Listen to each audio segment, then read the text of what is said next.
വയനാടിന്റെ പ്രിയങ്കരിയായി പ്രിയങ്ക ഗാന്ധി മാറിയിരിക്കുകയാണ്. ലോക്സഭാ ഉപതെരഞ്ഞെടുപ്പിൽ 4,80,836 എന്ന ശക്തമായ ഭൂരിപക്ഷത്തോടുകൂടി പ്രിയങ്ക ഗാന്ധി വിജയം വരിച്ചിരിക്കുന്നു.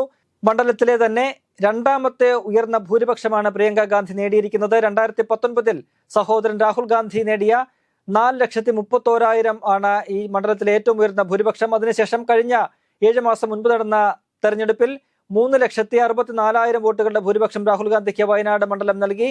അത് മറികടന്നുകൊണ്ട് 4,80,836 എന്ന ചരിത്ര ഭൂരിപക്ഷത്തിലേക്ക് പ്രിയങ്ക ഗാന്ധിക്ക് എത്താൻ കഴിഞ്ഞിരിക്കുന്നു. പ്രിയങ്ക ഗാന്ധിയെ സംബന്ധിച്ച് അവരുടെ രാഷ്ട്രീയ ജീവിതത്തിലെ വളരെ നിർണായകമായ ഒരു തെരഞ്ഞെടുപ്പാണ്. ആദ്യത്തെ തെരഞ്ഞെടുപ്പാണ് പ്രിയങ്ക ഗാന്ധിയുടേത്.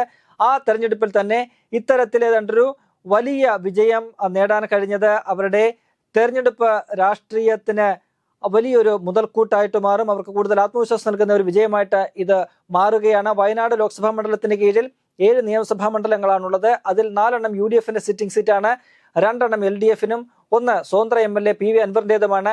ഈ 7 മണ്ഡലങ്ങളിലും UDF അപ്രമാദിത്വം നിലനിർത്തി മൃഗീയമായ ഭൂരിപക്ഷം ഈ 7 മണ്ഡലങ്ങളിലും പ്രിയങ്ക ഗാന്ധിക്ക് ലഭിച്ചു എന്നതാണ് കണക്കുകളിൽ നിന്നും മനസ്സിലാക്കാൻ കഴിയുന്നത്.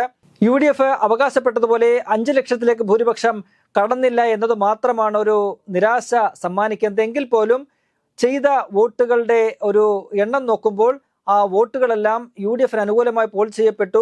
4 ലക്ഷത്തിലേക്ക് ഭൂരിപക്ഷം എത്തിക്കാൻ കഴിഞ്ഞു എന്നത് നേട്ടം തന്നെയാണ്. കഴിഞ്ഞ 2024 പൊതുതെരഞ്ഞെടുപ്പ് നോക്കുമ്പോൾ ഏതാണ്ട് 8% പോളിംഗിലൊരു കുറവ് അനുഭവം ഉണ്ടായിരുന്നു. അത് സ്വാഭാവികമായിട്ടും എതിരാളികളൊക്കെ പറഞ്ഞത് പ്രിയങ്കയുടെ ഭൂരിപക്ഷം കുറയ്ക്കും, ഈ UDF അവകാശപ്പെടുന്ന ഭൂരിപക്ഷത്തിലേക്കൊന്നും എത്തില്ല, 1-2 ലക്ഷം ഭൂരിപക്ഷം മാത്രമേ കിട്ടൂ എന്നാണ്. എന്നാൽ യാഥാർത്ഥ്യം അങ്ങനെ ആയിരുന്നില്ല. ഈ പോളിംഗ് ശതമാനം കുറഞ്ഞെങ്കിലും ആ പോൾ ചെയ്ത ആളുകളിൽ ഏതാണ്ട് ഭൂരിപക്ഷവും ഏതാണ്ട് 70-80% പ്രിയങ്ക ഗാന്ധിക്കാണ് വോട്ട് കുത്തിയത് എന്നാണ് നമുക്ക് മനസ്സിലാക്കാൻ കഴിയുന്നത്.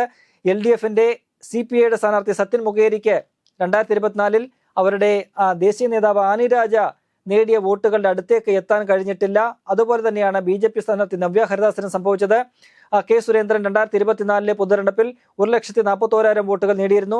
അവിടേക്ക് എത്താൻ നവ്യ ഹരിദാസിനും കഴിഞ്ഞില്ല. ഏതാണ്ട് 35,000 വോട്ടുകളുടെ കുറവ് അവിടെ ഉണ്ടായിട്ടുണ്ട്. LDFനെ സംബന്ധിച്ച് ഏതാണ്ട് 1 ലക്ഷത്തോളം വോട്ടുകളുടെ കുറവ് ഉണ്ടായിട്ടുണ്ട് എന്നാണ് കാണാൻ കഴിയുന്നത്. അത്തരത്തിൽ 2 എതിരാളികൾക്കും ശക്തമായ തിരിച്ചടി ഈ ഉപതെരഞ്ഞെടുപ്പിൽ ഉണ്ടായിരിക്കുന്നു.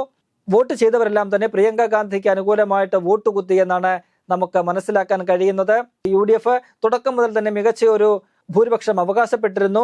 അതിലേക്ക് അവർക്ക് എത്താൻ കഴിഞ്ഞു എന്നത് അവരെ സംബന്ധിച്ച് അഭിമാനകരമായ ഒരു നേട്ടമാണ്. പ്രിയങ്ക ഗാന്ധിയെ സംബന്ധിച്ചും തന്റെ ആദ്യ തെരഞ്ഞെടുപ്പിൽ ഇത്ര വലിയൊരു വിജയത്തോടു കൂടി തുടങ്ങാൻ കഴിഞ്ഞത് പ്രിയങ്ക ഗാന്ധിക്കും ചെറുതല്ലാത്ത ഒരു ആത്മവിശ്വാസമാണ് നൽകുന്നത്.